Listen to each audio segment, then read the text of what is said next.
Thank you. Oh, yeah.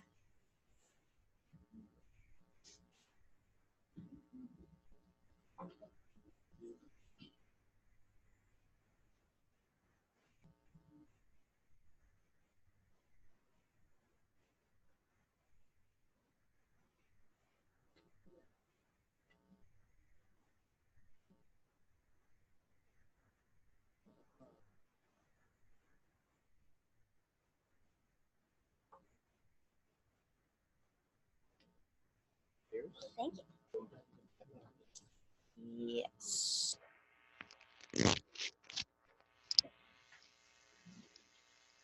Give everybody a few minutes.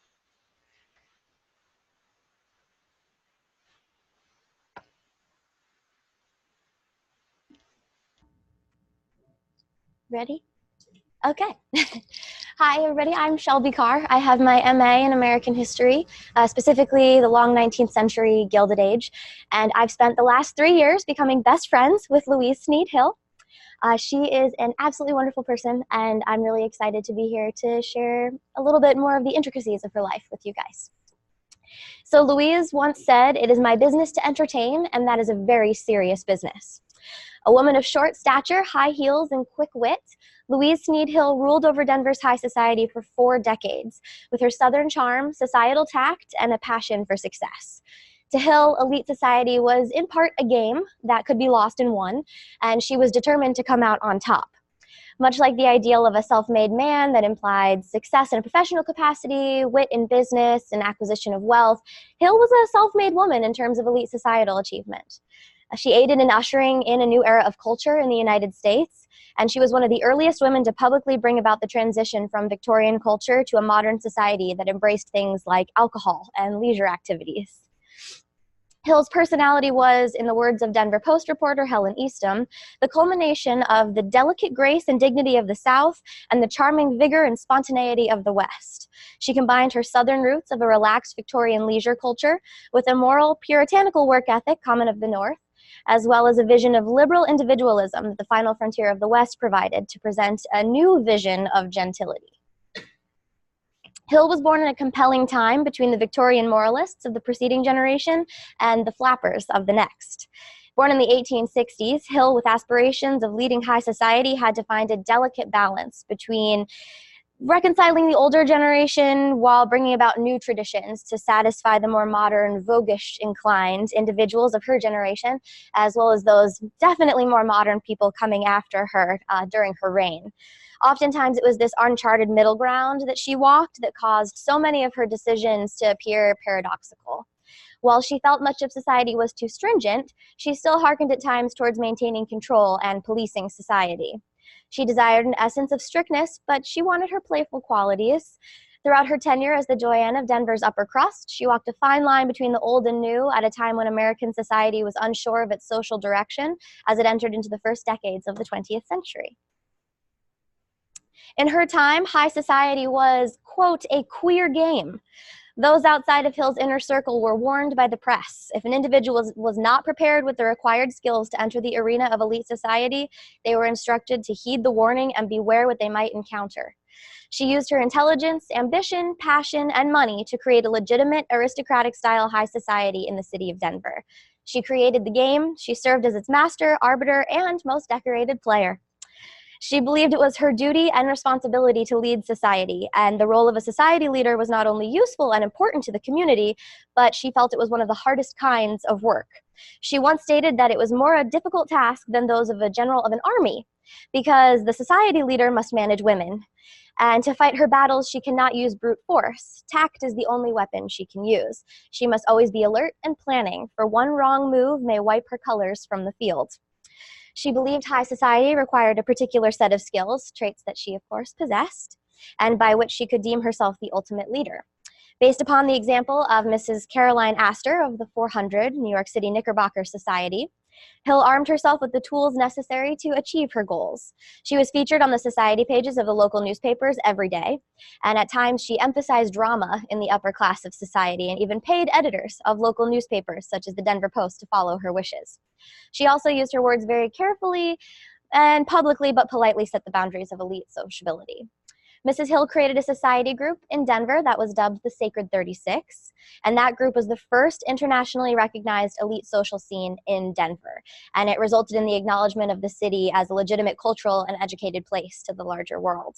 The citizens of Colorado are still feeling the effects of her work on the Denver social scene, how she aided in elevating the city to an international platform, and she made it a desirable destination for world figures and foreign dignitaries to come visit. She elevated the city of Denver and helped it become a refined and cosmopolitan city. Louise Bethel Sneed was born in 1862 into the Southern aristocracy. The Sneeds of North Carolina were considered to be a well-known, elite, wealthy, and eccentric family. Her parents, William Morgan Sneed and Louisa Marie Bethel, were lifetime residents of North Carolina, and her father's side first appeared there in 1761 when Samuel Sneed purchased a tract of land in what was then Granville County. Samuel built a large plantation, the Sneed Plantation, on his property and became a prominent figure in the community. And the plantation remained in possession of the Sneeds for generations until William Morgan Sneed got it. Many Sneeds chose to relocate to Tennessee, Kentucky, and other neighboring states, which is why it ended up in possession of her father. And William, like his line before him, was a slaveholder. His father, Richard, had 25 slaves when he was in charge of the plantation. And when he decided to move to Kentucky around 1850, he left a portion of them with William. William married Louisa Marie Bethel in 1842, and they had 6 children together. Louise was their youngest. And while married to Louisa, William also had 2 children with one of his slaves, Nancy, whom he purchased from his father in 1848. And there are a lot of those Hill descendants still living in the Granville County area currently. Hill's young life was full of a bit of heartache. Her mother passed away in July of 1862, within about a week and a half of her birth. The tragedy was present in her early life. Her family name provided her with a comfortable childhood, and she grew up as a Southern belle. The Sneed family was pretty prominent down there, and they strengthened their power through marriages that connected them to former chief justices of the North Carolina Supreme Court, statesmen, investors in the Transylvania Company, including the founder of Kentucky, and other plantation owners. The future Mrs. Hill grew up privileged and spent many summer seasons with close family friends, Mrs. Jefferson Davis, the wife of the President of the Confederate States, and Mrs. Worthington Davis, cousin of Jefferson Davis and mother-in-law of Joseph Pulitzer of the Pulitzer Prize. And they spent their summers at St. Elmo in Green Cove Springs, Florida. Jefferson Davis's daughter, Winnie Davis, also paid visits to the Sneed plantation, and she stayed at their home a few times. There's newspaper articles saying that she was a frequent visitor of the Sneeds.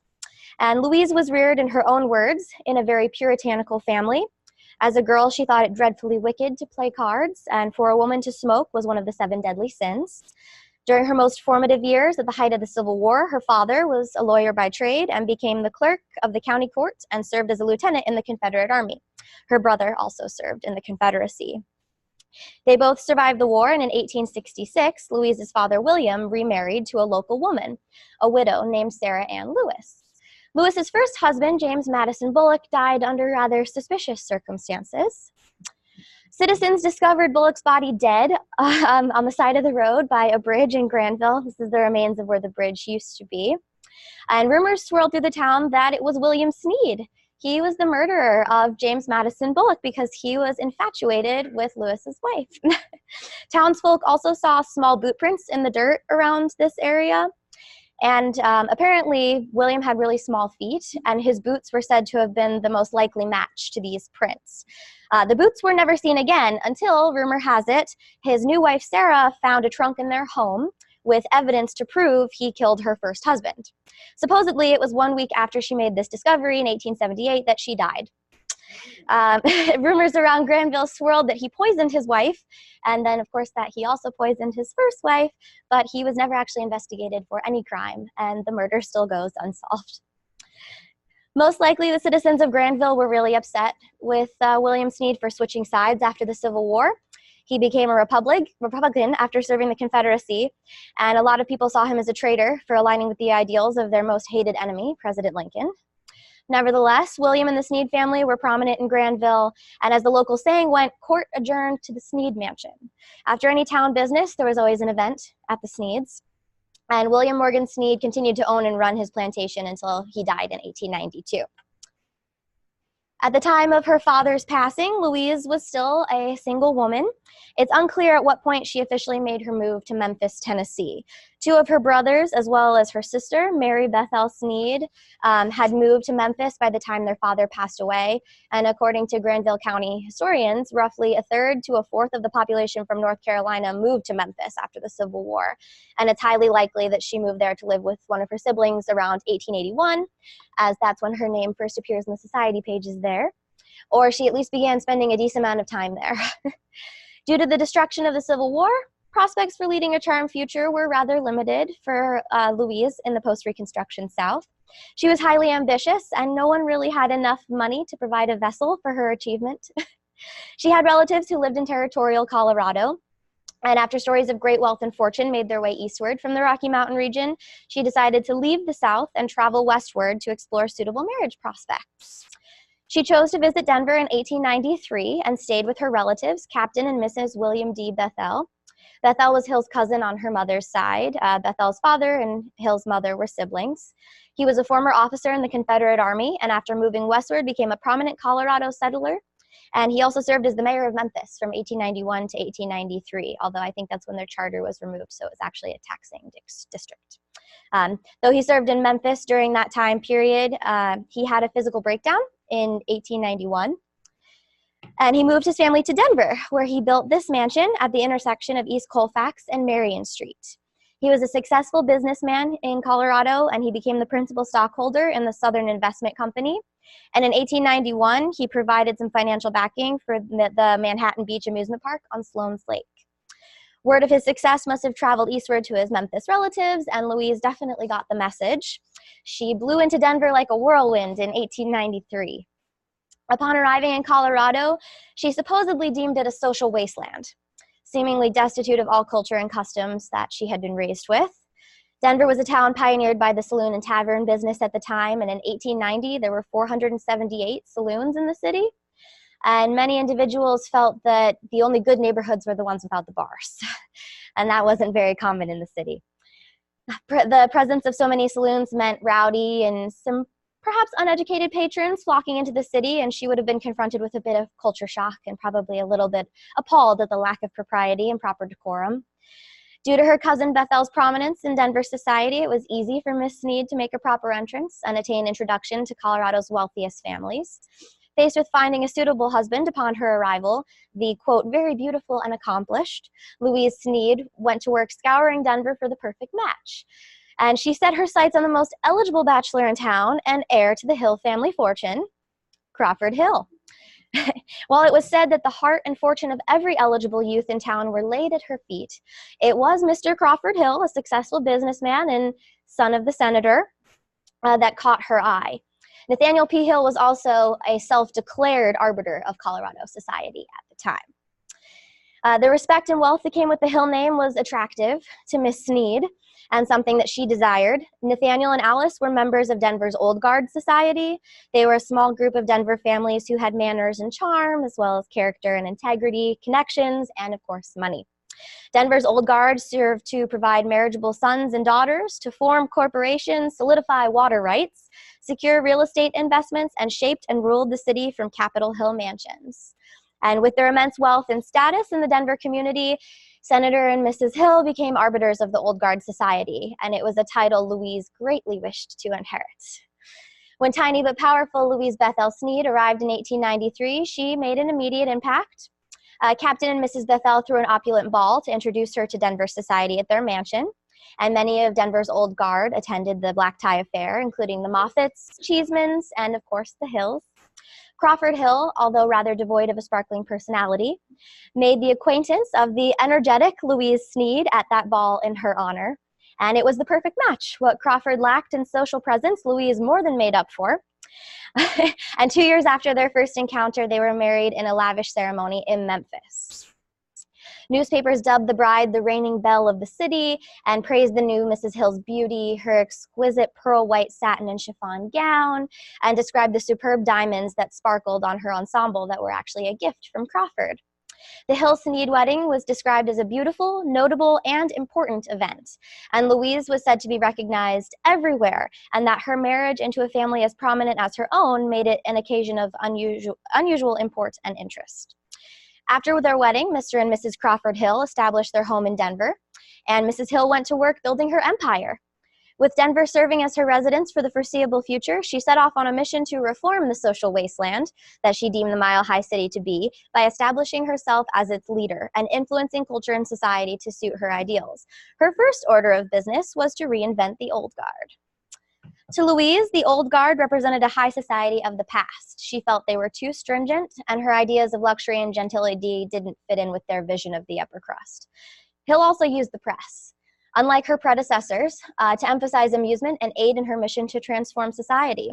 In 1908, a newspaper article in the Denver Post published a story of Hill's roller skating escapades and stated that she was roller skating around her third-floor ballroom of her home and unfortunately broke her wrist. But instead of acting as a Victorian reformer, she really sought to loosen the reins of the elite and emphasize lively, amusing activities. When asked by a newspaper reporter how she intended to go about reforming fashionable society, she replied, "Reform fashionable society? Good gracious, it doesn't need reforming. If anything, it's too particular. It's becoming so strict that soon one will need to undergo something like a eugenic test to qualify for it." And unlike the woman of the old guard, she felt that charitable contributions were no longer the sole role of a genteel woman. A lot of people in Denver say that Louise Hill didn't give anything to anyone, but in fact, in a 1913 interview with the Rocky Mountain News, she stated that she would rather give her dances to the papers than her charities, because it's better to advertise your dinners and your luncheons, so-called frivolous things, than to advertise your charities, which touch something sacred, humanity, and which reach into our religion, Christianity. And the author of the article went on to state that though Mrs. Hill refused to discuss her charities, she happened to know herself that they were many and successful, despite the fact that they don't head the lists flaming in the garish lights of publicity. Hill did not believe in heading lights with her name and getting into spectacular advertising in the name of charity, but hoped that she did her part in aiding those who could not help themselves. One charitable act she could not keep from the newspapers was her support of the American troops during World War I. She frequently donated her time and funds to the cause, and when war broke out, she took it upon herself to help. She created and served as the Director General of the Soldiers Family Fund and called for all Coloradans to donate their support to the cause. The people of Colorado answered her plea, and the fund saw donations as high as $2,000 a day at the height of the conflict. She was dedicated to her state and to her country. And when asked about the outpouring of support she received for her fund, she said, "I'm proud of the way Colorado is responding. I'm proud and happy to know that patriotism glows so strongly in the hearts of Coloradans. While I've always prayed for peace, I believe that first and last and always the honor of this country should be maintained. I'm going to try to do my share. It isn't a Denver proposition. It belongs to all of Colorado." And though she felt that philanthropy was an essential part of being a good Christian and a good human being, it didn't really have a place in her high society contest. She began her rise to the top by seeking to, quote, captivate all of Denver with her charm, wit, and beauty. When laying the foundation for her society, she followed the example set by Mrs. Astor of the New York Knickerbockers. Astor's aristocratic-style society in New York, you could gain entrance through money, lineage, and prestigious titles. And she developed an exclusive list of 400 names who fit her specific criteria and were therefore allowed entrance. Mrs. Astor ruled New York and defined it as the center of high society social life in the country. She was defined by historian Dixon Wechter as the social leader of greatest fame and most undisputed authority in the history of the United States. It seems to have been one of Louise's goals to achieve that same level of national and international recognition. After their marriage, Crawford and Louise made their first home at La Vida Place, a row of Victorian brownstone apartments at the southwest corner of West Colfax Avenue and Bannock Street.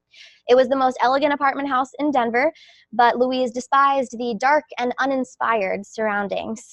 So after the birth of her sons, Nathaniel, in 1896, and this is my favorite picture, Crawford, in 1898, Crawford Sr. built his family a 22-room French Renaissance mansion.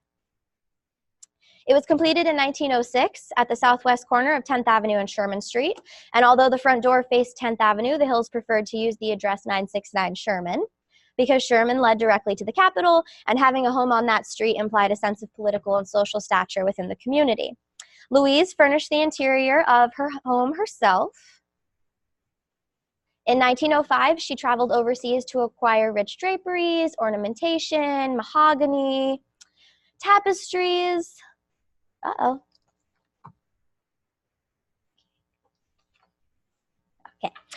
Tapestries, bits of ivory, and paintings to decorate the interior of her home. She also chose a lamp to hang in the reception hall that originally they thought was from Thomas Jefferson's house. Pretty sure it's Jefferson Davis's house, since she had all those connections with the Davis family in the South. The Rocky Mountain News declared in 1905 that the Hills mansion was to be the most elegantly furnished and most artistic home in Denver. And supposedly in this picture, the sort of glare, where's the little laser pointer? This little shadow in here, they say that's Louise in her hat, looking over her home after her death. I don't know, I can't really see it very well, but that's what I was told when I got the photo from the mansion. Hill attended all sorts of societal functions in Denver in the hopes of establishing herself as its reigning queen, and she began holding social events at her new mansion as well. One of her first acts as self-titled social arbiter of Denver was to declare 40 names that she considered to be worthy of high society. In an untitled newspaper article that she clipped and kept in one of her scrapbooks, the immaculate immortal 40 are tagged and ribboned beyond the peradventure of a doubt. These names were those individuals who were in attendance at a dance at the Adams Hotel, and the article named all 40 guests and concluded by stating, "And there you are or are not." And perhaps knowingly or not, she whittled the 40 names down to 36 herself. She began hosting bridge parties in her stately home and instructed others in the best way to arrange the tables, but be sure and don't say that I arranged the tables.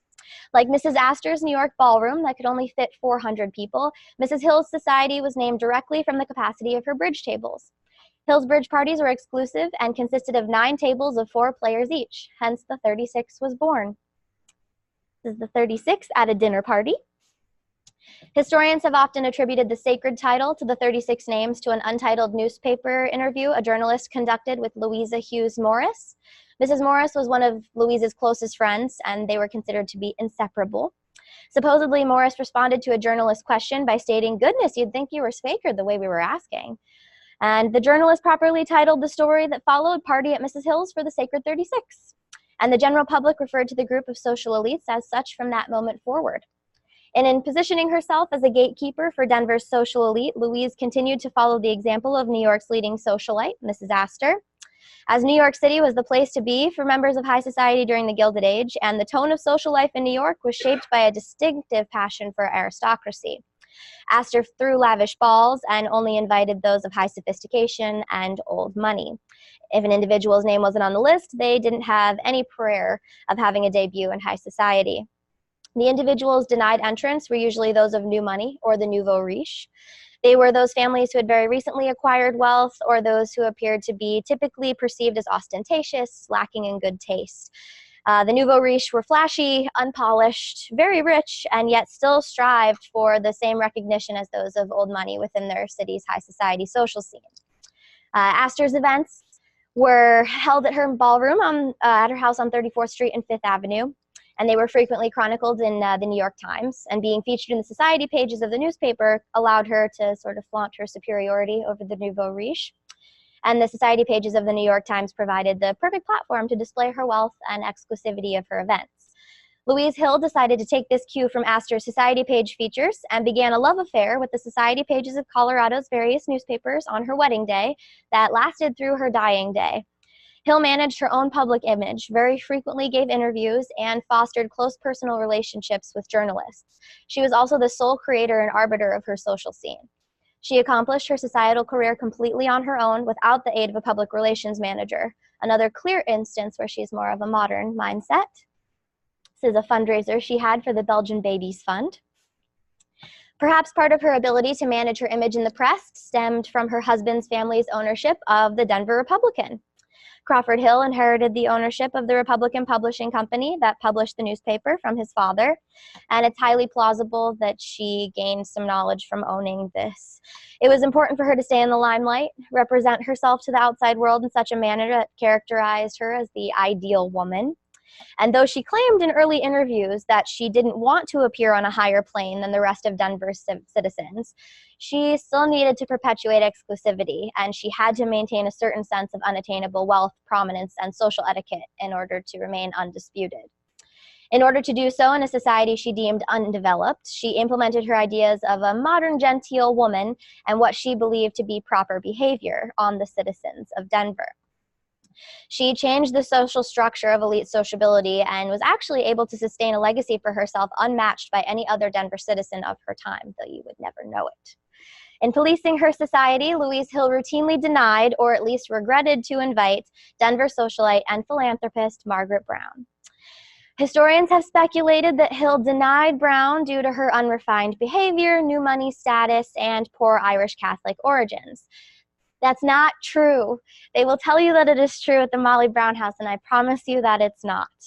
So the Irish sentiment can't be accurate. Hill welcomed formerly poor Irishman Thomas Walsh and his family to her social events and her social register. His daughter, Evelyn Walsh, was at the top of Hill's list of eligible young ladies in society. And it seems reasonable to assume that Hill may not have appreciated Brown's perceived abrasiveness or unwillingness to assimilate to high society etiquette as she defined it, or she just didn't enjoy her company. But after Brown survived the sinking of the Titanic, Hill extended an olive branch and threw a luncheon in her honor in May 1912. And while there was no formal membership process for entering the Sacred 36, many assumed at the time that money was the key factor in deciding who was worthy of the sacred title. Though in 1913, when asked directly about the requirements for gaining the seal of approval to join the group, specifically if the main requirement was wealth, Hill stated reportedly in horror, "Money, certainly not. Just look over the so-called list of the 36 and see how very small a part money plays. Very few of the 36, I quote the popular description of my friends and myself, are rich. And then think of the enormously wealthy people who are not in society."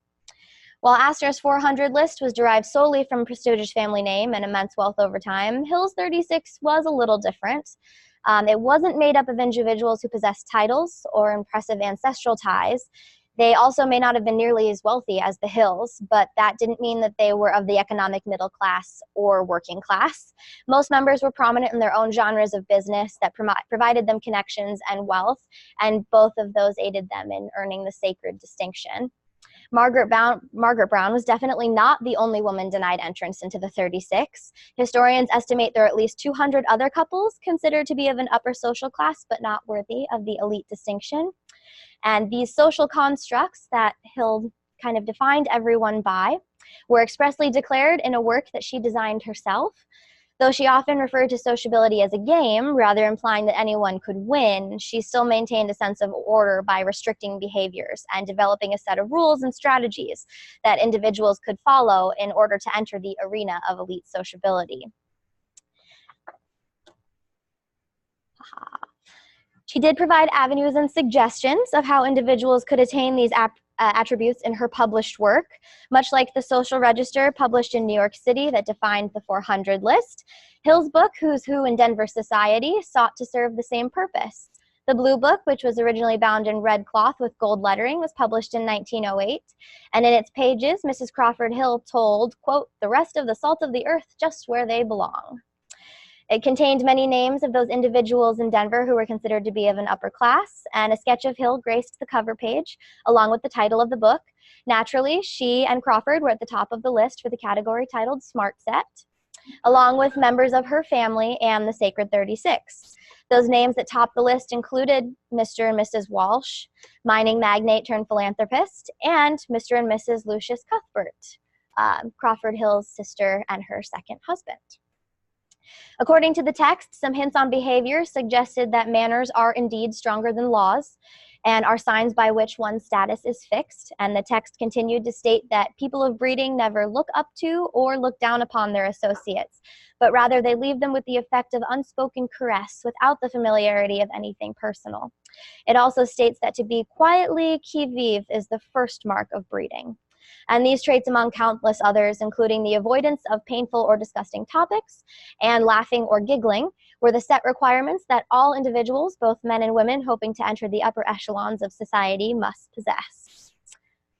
Hill found success as the doyen of Denver society, and it was important for her to stay in the limelight. She attended various theater performances, and at times when shows began, she would stand and face the audience rather than the stage so that the audience could gaze upon her as well. Throughout her time as the self-designating reigning society queen, she penned letters to various newspaper reporters and instructed them how to portray her in the society pages. At times, she even bribed them to do so. In a letter to Miss Helen Eastham of the Denver Post, she sent a photograph, which is really lovely, except the face, which does not look like a human being, she said. And she went on to instruct Eastham to tell the printer who executes the picture that you put in the paper that if he'll have the face blurred, he'll do me an everlasting favor, and I shall properly send him a check for $5. And that Mr. Bonfils will think it's only a mistake and the picture will be divine. Included in the letter, she also sent the lines of wording to accompany her photograph. They described her as too magnificent, and she instructed Eastham that if she didn't use those words, she understood. However, if she recalled correctly, Eastham told her to write the lines in such a way as to make herself sound like the greatest person in the world. It was encounters such as these that aided in her rise to the top. In fact, every week, the Sunday issue of the Denver Republican featured the comings and goings of Mrs. Crawford Hill. Though Hill was able to control many publications through bribes and ownerships, she did not have the support of one of the Denver Post's most popular writers, Polly Pry. In a pointed letter, untitled but included in Hill's scrapbook, from an individual at the Polly Pry Publishing Company, I would assume most likely Polly Pry herself, the letter is sent to what appears to be a person employed at the Republican. And this person relayed her frustration about the constant feature of Mrs. Hill in the society pages. She stated in her letter that she enclosed a copy of the prior week's Sunday Republican, and to her dismay, the first 5 stories on the society pages were about Louise Hill. And her name appeared 6 times in the only 7 stories present in that entire section. She went on to say that she read the society pages every Sunday. And I want to ask if it's fair to the rest of the people of Denver that we should be punished this way every Sunday. She also mentioned that one long-standing society editor, whose name is never revealed in this letter, had recently been fired from the Republican for not putting Hill's name first in the first item for one edition of the paper.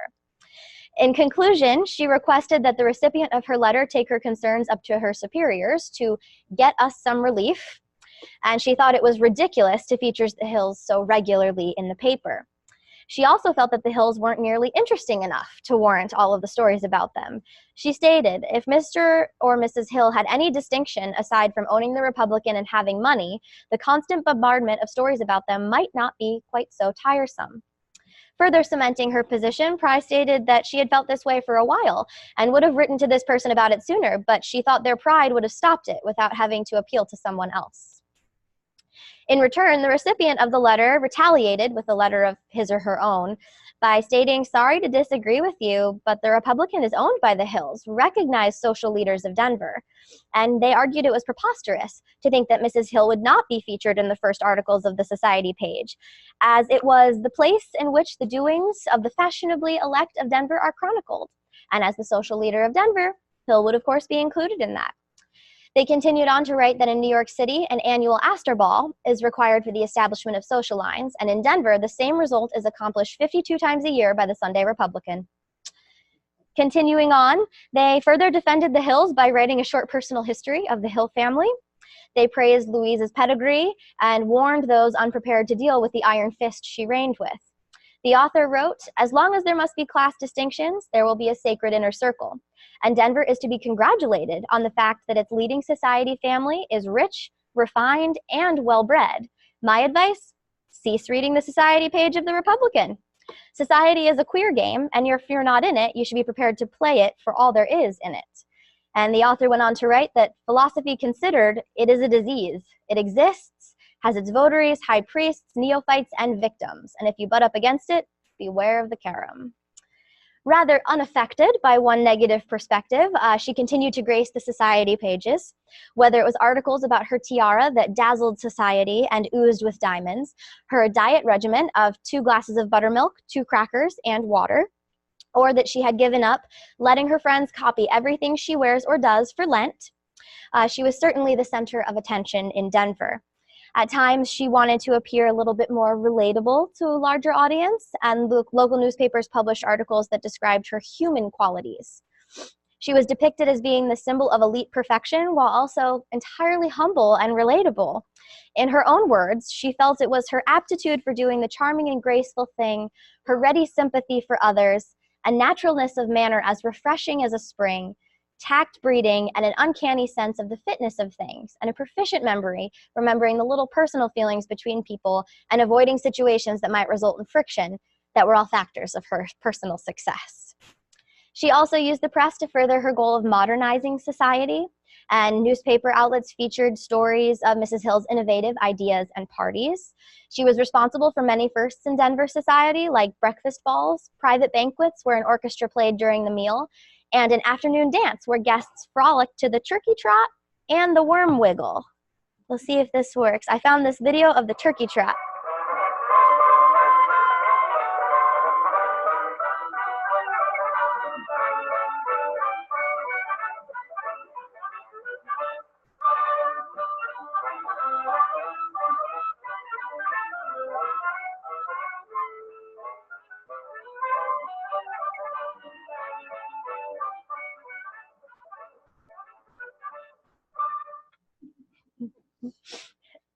Like the flappers of a later decade, Hill pushed the boundaries of what was socially acceptable when it came to alcohol consumption and dance styles.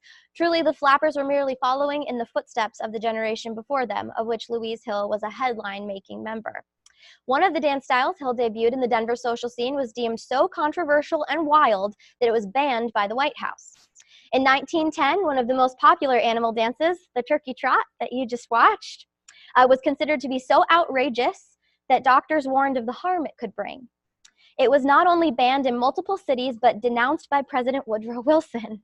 It was considered to be absolutely vulgar, and those individuals who dared to dance its suggestive steps or participated, as New York's former mayor said, an orgy, were at risk of being arrested. 1908, 1909. While she found great success within the Denver community in the beginning of her social reign, she was not nationally or internationally recognized as a modern society queen. Seeking to be acknowledged as the Mrs. Astor of the West, she used her intelligence to make the leap into the international smart set. After a meeting with some of New York's leading ladies, the door was opened for her to make her international societal debut. And in an article entitled "Denver Society Woman to Enter Palace, Mrs. Crawford Hill Will Be Presented," a journalist described the event that marked her place in history as the first Denverite to be presented in an English court. The reporter stated that the importance of being presented at court may be judged correctly only when you consider a society woman from any of the lesser cities of America is absolutely unknown outside of her own home. She has no acquaintance worth speaking of among New York's 400, and in the capitals of Europe, there is for her no possibility of recognition. But let her be presented at court, and her whole social status is changed. The fact that Hill was going to be presented in England put her and her 36 in the limelight, and it allowed the important individuals in New York to acknowledge Denver as a relevant society.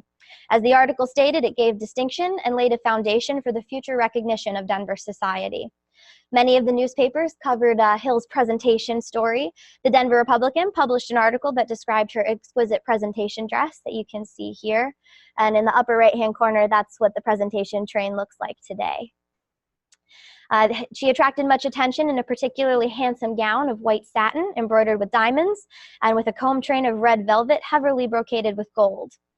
Her ornaments were a pearl and diamond collar with lace, a string of pearls, and a tiara of diamonds with pear-shaped pearls.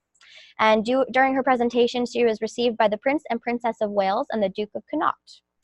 After her presentation at court, the notoriety and popularity of the 36 only continued to grow, of course, as did her features in the society pages. It's another Sacred 36 party, and Evelyn Welsh McLean is the woman holding the puppy in the front, the last private owner of the Hope Diamond. From that point forward, Hill was acquainted with numerous members of various nobility, including lords, ladies, and a prince and princess of Rus, a former principality in what is now East Germany. She was also the only woman in Denver permitted to entertain President William Howard Taft socially during his 1911 trip to Denver. And she even had an addition built onto the back of her home specifically for his visit. Though she was a great society leader, she was definitely not without her faults. Under the reign of Victorianism, sexuality was repressed and women were implored to control themselves, particularly their sensual natures. And in her attempts to usher in the modern era, she did not shy away from revising these social norms.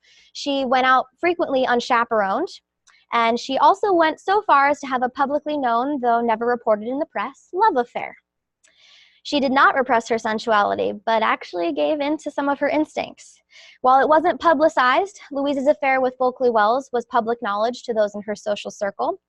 And in Victorian homes, it was common for sexual activities to be kept at a bare minimum. Perhaps Crawford didn't fulfill his wife's desires, or she may have simply yearned for more. Since divorce was almost unknown, for unhappiness was no excuse to break up a home. That's a quote. Louise Hill did not separate from her husband, but instead had an affair with a man who they both considered to be a close friend and traveling companion. Throughout their years of marriage, the Hills maintained their wealth in one of the industries where Crawford's father had earned it, smelting. Due to mutual interests in the success of the mining industry, the Hills found themselves acquainted with Mr. and Mrs. Bulkley Wells. Here's Bulkley in 1899. Bulkley was a graduate of the engineering school at Harvard, and by 1896, he was known on a national scale in the discipline of hydroelectric engineering. He married a woman named Grace Livermore, who was the daughter of a successful lawyer and mining investor, and they had 4 children together over their 23 years of marriage. His father-in-law was a major investor in Telluride's richest and most famous gold mine, and the Wells family then settled in Colorado. Wells served as the president and general manager of the Smuggler Union in Telluride and headed at minimum 60 other mining companies as president or director in the states of California, Nevada, and Colorado. Wells was also a polo player, and his dashing good looks, suave style, and wealth certainly attracted the attention of Louise Hill. It's unknown at which event the Hills first made the acquaintance of the charming Bulkley Wells. Perhaps it was at one of the various social polo events in Denver, but he quickly became a close friend of the couple. Crawford Hill mentioned him in quite a few of his personal letters to his sons, Nathaniel and Crawford, while they were away studying at Harvard and Brown. Crawford also penned personal letters to Wells and signed them as ever devotedly your friend. I recently found out that their son, Nathaniel, also went on many vacations with Bulkley's kids, where they visited his in-laws. And Bulkley Wells wrote a lot of letters for Crawford when Crawford was ill. And all the while, Louise and Bulkley engaged in a love affair. So there's that. The Wells family lived in Colorado Springs, but by 1914, Bulkley had his own office and apartment in Denver. They were both members of the Denver Country Club, and partygoers at the various dances and events remembered Wells and Mrs. Hill leaving the dance together to disappear upstairs. Crawford either didn't notice or didn't mind, and some individuals who knew him, such as Caroline Bancroft, said he was dull and not very bright. They continued to be a tight trio of travel partners and even spent every winter in Palm Beach, Florida together. When their sons had trouble abroad or in school, Mr. Hill frequently enlisted Wells' assistance in the matters, and their bond became so tight that Mrs. Hill hung a life-size portrait of their dear friend Bulkley in his finest polo attire beside her husband Crawford's smaller head-only portrait in the main foyer of their Sherman Street mansion. So you can see Bulkley's full right here, and this is Crawford's smaller portrait. In 1918, Wells' wife filed for divorce. He didn't contest the suit, and he lost his family and the financial backing of his incredibly rich in-laws. Around the same time, Crawford grew very ill. Some described him as an invalid in his final years. He was very sick for a long time, and he either died of heart failure or a stroke at the age of 57 in 1922. Multiple articles have stated both ways, so I'm not sure which he died. After Crawford passed, Louise and the rest of Denver society rather expected Bulkley to marry her. But only mere weeks after Crawford's passing, 60-year-old Louise was shocked by her lover as he chose to marry a younger woman. A year prior to Crawford's death, Wells had moved to San Francisco in search of new business ventures, and he met a strawberry blonde 20-something-year-old named Virginia Schmidt. They eloped in January 1923, and when Louise heard of the union, she severed all ties with her former lover and rather set out to destroy him socially and economically. She convinced some of his financial backers, her close friends, of course, to pull their support from Wells. And though his marriage was quite successful, they were together for 8 years and had 2 children together. Louise ruined him socially and financially. Wells developed a gambling addiction, and with living a life of poverty as his foreseeable future, he made a bit of a drastic decision. He went to his office on the morning of May 26, 1931, spoke briefly with some coworkers, asked for a loan of $25, returned to his office, where he sat down at his desk, penned a note to a bookkeeper of his at the Smuggler Union, took a revolver from his desk, laid down on a couch, and shot himself in the head. He lessened the sound of the gunshot by holding a pillow over the pistol, and no one heard it. Coworkers entered his office to discuss business later and discovered him bleeding out on the couch. He was rushed to the hospital but never regained consciousness and died shortly thereafter. Supposedly, sometime later, Louise held an event for the press at her home, and close friend and Rocky Mountain News photographer Harry Rhodes pressed her to speak about what happened to Wells. And supposedly, she finally replied by saying, "Well, I really don't know." Perhaps she was ashamed of the part she played in his demise, or she simply didn't want to finally address the situation publicly. Regardless, his social and economic ruin that led to his suicide displays once again the high-stakes game that was Louise Hill's fashionable society. This is Louise exiting the Brown Palace. Her reign over high society and her national and international travel continued through the 1920s and 30s. Her favorite destinations were Memphis, Newport, New York, London, and Paris. She entertained presidents and fabulously wealthy and titled society people. She absolutely never told anyone her age, and newspaper reporters stated that she still hosted in her 60s with the exuberance she had in her 30s. By 1944, she shut down the mansion for parties and social gatherings due to World War II, and in her later years, the upkeep of her large mansion became too much for her, and she suffered from a stroke around 1947. Consequently, she and her staff moved into the Skyline Apartments at the Brown Palace, room 904, and her sons sold her mansion to the newly established Jewish Town Club. That same year, many of Hill's expensive clothes and furnishings were put up for auction. 600 items went up for sale, including her English court presentation train that sold for $22.50. And a statue. The life-size figure of a nude woman holding a bouquet of Easter lilies, Louise's favorite flower. The statue was a staple of the home on Sherman Street. Every year, she would keep it carefully covered until the warm spring weather emerged. It signaled the beginning of a new social season, and the town club purchased it for $10 at the auction. She became a bit of a recluse in her later years and was saddened by the lack of visits from her sons and their families. She wrote to her niece in 1938 that she felt her own letters were, quote, "so stupid, so that I'm sure that they really bother you." And she wrote to Nathaniel and Crawford in 1940 that she knew they had only slight interest in how I'm doing, but you might feel sorry for me as I've been so terribly sick and suffering from intense pain confined to my bed constantly. She wrote both of her sons again that year that she spent, quote, "so much time trying to convince you not to come out here as it would bore you to death, but I did think you could send me a postcard." She spent her final years in her Brown Palace apartment and died there of pneumonia in 1955 at the age of 91, leaving an estate worth just over $5 million to her sons. Hill led, by high society terms, quite a fabulous life. She was a tough mother to her sons. She once wrote a letter to Crawford stating that the Betchers said that you were so fat they would never have known you had someone at the table not told them who you were. I told you about growing fat. Get thin and stand up. But she also loved them fiercely and always worried for their safety. Noted in the papers for her sensational personality, she also appeared to possess an insatiable thirst for wealth and public recognition for her power and success. For Hill, high risk resulted in high reward as she effectively put the Mile High City on the map. With its vastly different population and geography, she kind of had to work from the bottom up to modernize culture of the hub of the Pioneer West in order to create an aristocratic style society and usher in a contemporary era. That's Louise Hill in 1927. She pushed the boundaries of what was appropriate. As a Southerner, she didn't have the same suspicion of leisure that ran rampant in the puritanical North. Though she consistently aligned herself in interviews with the Puritan ideal of work, she made every effort, especially in her later years, to distinguish her leisure as hard work. In an interview with newspaper reporter Mildred Morris, she defined the role of a high society leader as just that. Many times she compared the work of society women to those in the armed forces. She felt the training the society woman receives on the social battlefield is as excellent as the training of a soldier, because oftentimes society women were called upon to lead movements important to the community. She admitted that society leaders have the leisure other women lack, but they were also doing really big things in the world. They were trained to be alert, to be interested in the big vital problems, and above all, to be thoughtful of others.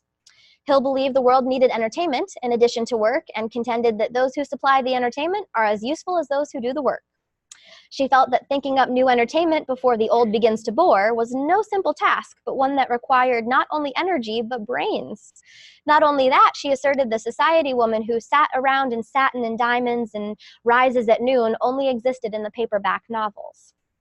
As a society leader, she was always awake at 8 in the morning, regardless of how late she was out the night before, as she always had to read the morning paper in order to be well-versed on all current topics. She had to be able to discuss anything and everything, from the Irish question to the Mexican situation, with equal facility, for there was no telling what her dinner partner would be interested in, and she must not be a bore.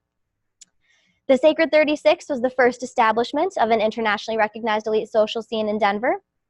And her creation of the social scene in Pioneer, Colorado forever altered the epicenter of the pioneer Rocky Mountain West.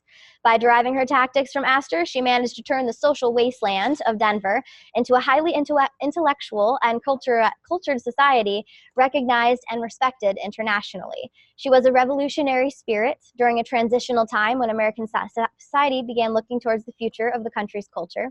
She was a pioneer in this social change and alteration of purpose for women of her class. She defined high society for Gilded Age Denver, and with the end of her life, as American society began to worship Hollywood actors as celebrities, came the end of that era of the fashionably wealthy reigning supreme in that capacity. She has been frequently written out of the narrative and grossly misrepresented. She was a high society leader, but honestly, she was so much more than that. She was a philanthropist, an advocate of change who held herself and others to a high standard of genteel breeding. And she accomplished amazing things. It's truly hard to imagine what the city of Denver would be like today if it were not for the influence of the tiny but powerful Louise Sneed Hill. Thanks.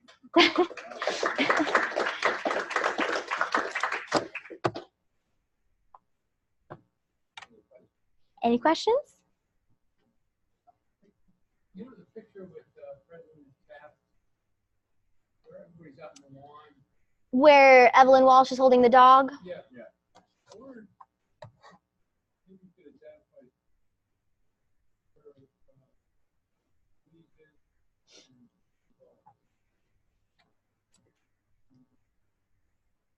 It's a little blurry, but I can look up the caption of the photo that I have on my computer, and I can let you know. It's kind of interesting. All those things were sold. Like I have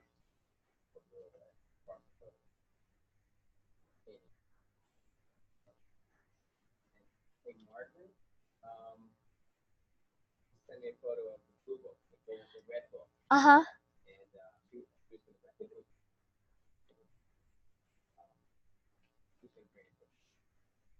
Yeah, that's the only year she ever was involved in Denver's social register. It's the only year that she actually authored that book. So kind of fun. Yeah. No. It was, so the Jewish Town Club took over the mansion in 1947, and they acquired the statue and they kept it there. But when they sold in the 80s, we don't know who they sold the statue to. Whoever owns it now did come back to the law firm and offered to sell it to them for thousands of dollars, and they said no thanks. So it is still around. I just don't know where it is. Anybody else?